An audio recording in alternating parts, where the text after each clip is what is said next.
संचालन समिति, मंच पे बैठे बाजवा जी, पांडे जी, वर्मा जी, सभी सम्मानित मंच, हमारे सभी भाइयों, बुजुर्गों, बच्चों, हमारी माताएं, बहनें, सबसे पहले सभी को नमस्कार, राम राम।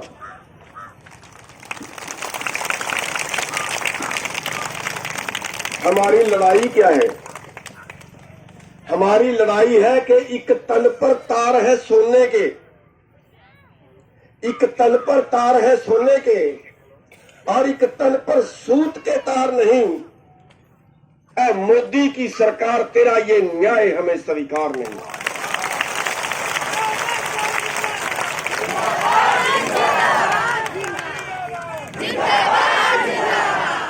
साथियों, क्या है हमारी लड़ाई? आज केवल 9 लोगों के पास, केवल 9 लोगों के पास आज 50 करोड़ लोगों के बराबर संपत्ति है। 9 लोगों के पास 50 करोड़ लोगों के बराबर संपत्ति है। क्यों? ये समानता है, ये न्याय है। अभी उन्हीं को और अमीर बनाने के कानून बना रही है हमारे देश की सरकार।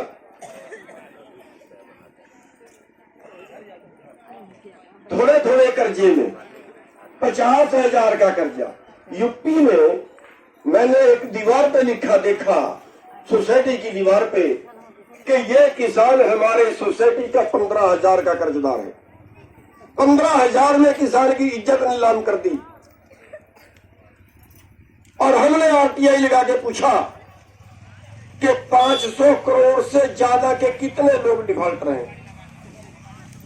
जवाब आया कि हम बता नहीं सकते, देश का व्यापार खराब हो जाएगा। 15,000 वाले की फोटो लगा के बता सकते हैं कि ये किसान हमारा कर्जदार है। आज हर रोज 50 किसान कर्जे में दब के आत्महत्या कर जाते हैं। आप बताइए, क्या कोई पूंजीपति ने जिसने 10,000 करोड़ का कर्जा मार लिया हो, 20,000 करोड़ का डिफॉल्टर हो, कोई सारे देश में एक पूंजीपति बता दीजिए कोई कर्जे में मरा हो? क्यों?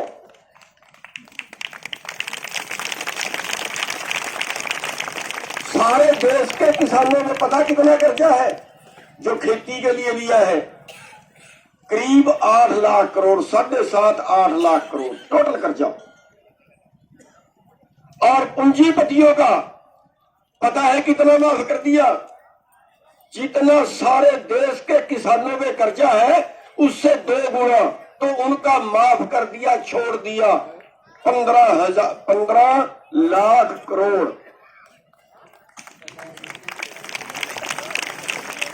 ये देश बचा है,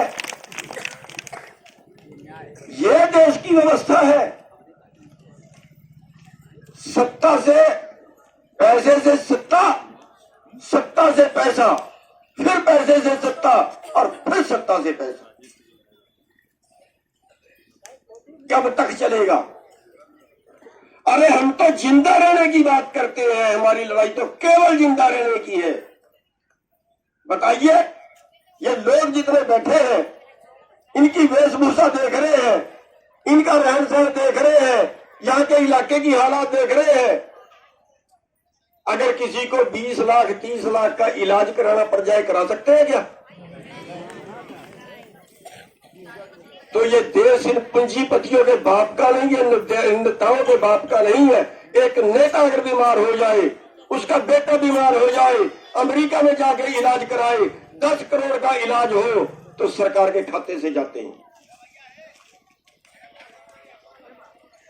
2 लाख रुपए की तनख्वाह लेने वाला अधिकारी अगर उसके सारे परिवार से कोई बीमार हो जाए तो उसका सारा खर्चा सरकार का होता है। कितने लगे? क्या व्यवस्था है? इस व्यवस्था के विरुद्ध लड़ रहे हैं हम। और कौन लड़ेगा इस व्यवस्था के विरुद्ध? आखिरकार आपको ही खड़े होना पड़ेगा, आखिरकार आपको ही लड़ना पड़ेगा। अभी जो 3 काले कानून आए थे जिससे आपकी खेती अभी रजे नहीं है, ये भूखे भेड़िए रजे नहीं है। अभी आपकी खेती कंपनियों को जाने वाली थी, अब भी जाएगी, बस थोड़ा लेट जाएगी।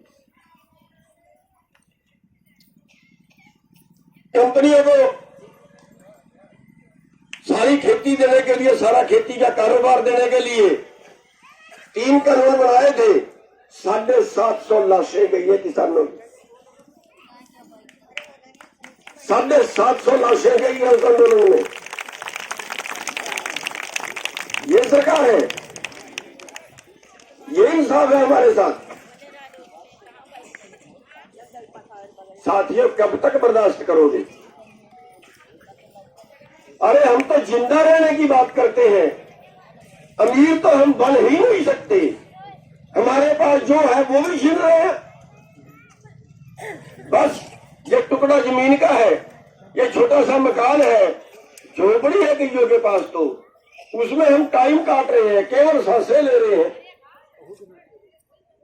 वो भी छीनेंगे हमारे से। मैं बता देना चाहता हूं यहाँ की सरकार को और यहाँ के प्रशासन को कि यहाँ के लोगों की बात मान ले। फैसला आप लोगों ने करना है, इन यहाँ की कमेटी ने करना है। कर ले, शराफत से कर ले। अगर हमें भी यहाँ आके बैठना पड़ा तो यहीं पे आके बैठ जाऊंगा।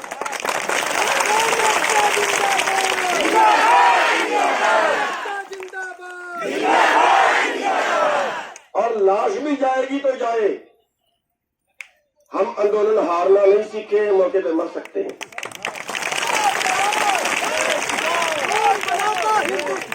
भारत का मजदूर किसान, यहाँ के किसान मजदूरों को अकेला मत समझें कि ये इतने ही हैं। इनके साथ पूरा उत्तर प्रदेश ही नहीं, इनके साथ पूरा देश खड़ जाएगा।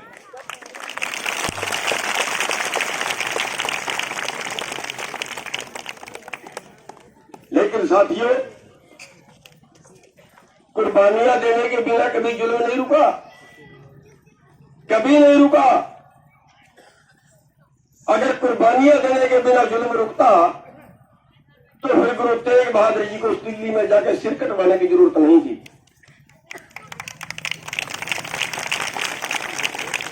फिर गुरु गोविंद सिंह जी को अपने बच्चे नीहे में चलवाने की जरूरत नहीं थी। अभी आपके सामने आंदोलन हुआ, 1 साल और 13 महीने तक चला, 750 लोगों की जानें गई है। बिना कुर्बानियों के कभी जुल्म नहीं रुकता। लेकिन हम इंसान धर्म, इंसान के जानने में है, हमें हर जुल्म का मुकाबला करना है। कहते हैं जुल्म करने वाला जितना पापी है, जुल्म सहने वाला उससे भी ज्यादा पापी है। इसलिए हम इन सरकारों के, इन पूंजीपतियों के हर जुल्म का मुकाबला करेंगे। यहाँ की सरकार, यहाँ की कमेटी से बात कर ले और इनसे जिस तरह भी होता है उस तरह समझौता करे। अगर जबरदस्ती करने की कोशिश की तो आप एक बात का ध्यान रखना, बस आंदोलन जीतने का एक राज है, एक पॉइंट है कि आप हमला नहीं करोगे। अगर आपने पुलिस पे हमला कर दिया, अगर आपने पुलिस को बट्टा मार दिया, अगर आपने पुलिस का डंडा मार के सिर फाड़ दिया, तो कन्फर्म है कि आप आंदोलन हार जाओगे।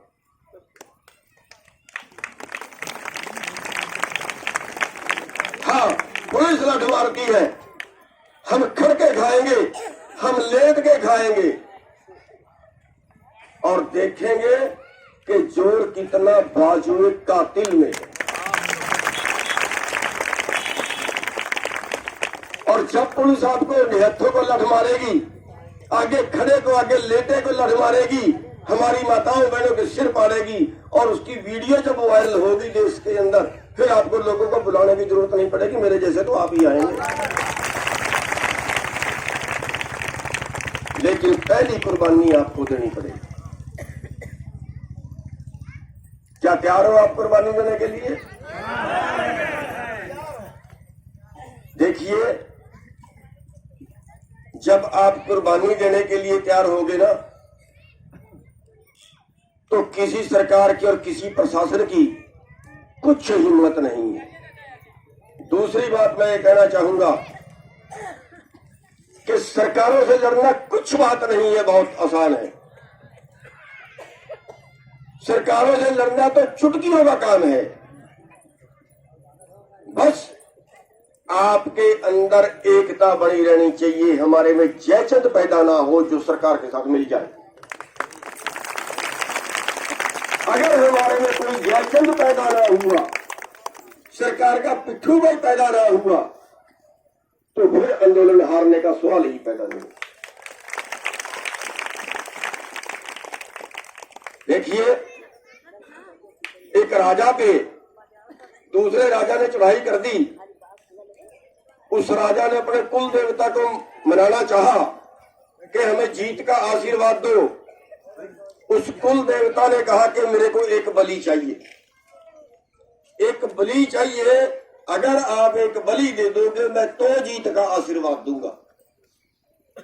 राजा ने पंचायत बुला ली। ऐसे कहा भैया, पड़ोस के राजा ने चढ़ाई कर दी, कुल देवता आशीर्वाद देने के लिए, जीत का आशीर्वाद देने के लिए एक बलि मांग रहा है, आप में से कोई एक आदमी बलि दीजिए। एक 80 साल का बुजुर्ग खड़ा हुआ, उसने कहा मैंने तो कमा खा लिया, मेरी बलि ले लो। वो बलि देने के लिए आगे आया। एक 50 साल का अधेड़ आदमी खड़ा हुआ, उसने कहा महाराज रुकिए, ये जो 80 साल का बुजुर्ग है ना, इसका बहुत तजर्बा है, लड़ाई में तजर्बे की बहुत जरूरत पड़ती है, इसके तजर्बे की जरूरत है लड़ाई में, इसकी बलि मत दीजिए, मेरा अभी तजर्बा नहीं है, थोड़ा तजर्बा है, मेरी बलि दीजिए। बुजुर्ग को बैठा दिया, वो आगे आ गया बलि देने के लिए। और उसकी बात सुन के एक 18 साल का लड़का खड़ा हुआ। उस 18 साल के लड़के ने कहा महाराज रुकिए, ये जो 50 साल का आदमी है ना, इसमें अभी लड़ने की ताकत है, इसका बहुत तजर्बा भी है, इस पे दोनों चीजें हैं। मैं तो 18 साल का हूं, मेरी तो कोई लड़ने का तजर्बा है ही नहीं।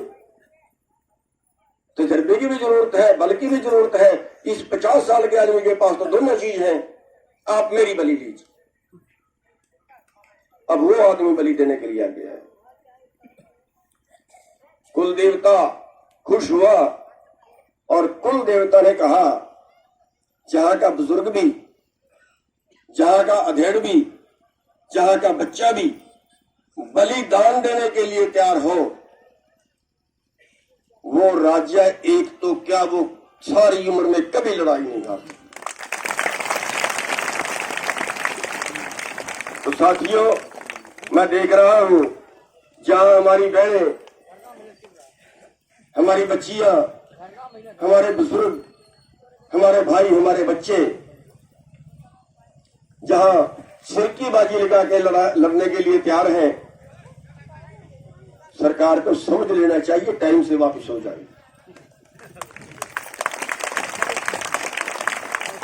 तो साथियों,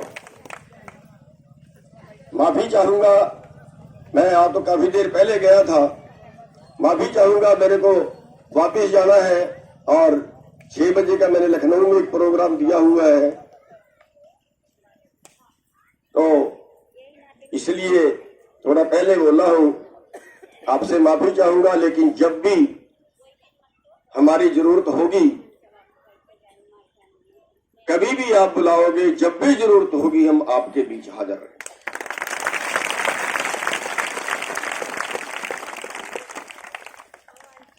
बस इसके साथ एक बात ये कहनी चाहूंगा, सरकार को जिताना चाहूंगा और आपको जगाना चाहूंगा कि हम मेहनत कश इस दुनिया से जब अपना हिस्सा मांगेंगे, एक गांव नहीं, एक शहर नहीं, हम सारी दुनिया मांगेंगे। साथियों, आपने हमें टाइम दिया, आपका बहुत बहुत धन्यवाद। बस हमारे सामने एक ही निशाना होना चाहिए कि हम लड़ेंगे और हम जीते। तो बस मैं 2 नारे लगा के अपनी बात समाप्त करूंगा। लड़ेंगे, जीतेंगे। आवाज सरकार के कान फोड़ दे ऐसी होनी चाहिए। आपका जोश देख के तो सरकार हल्लेगी ना। सरकार के आदमी हमारे बीच में बैठे हैं, आपकी रिपोर्ट दे रहे हैं।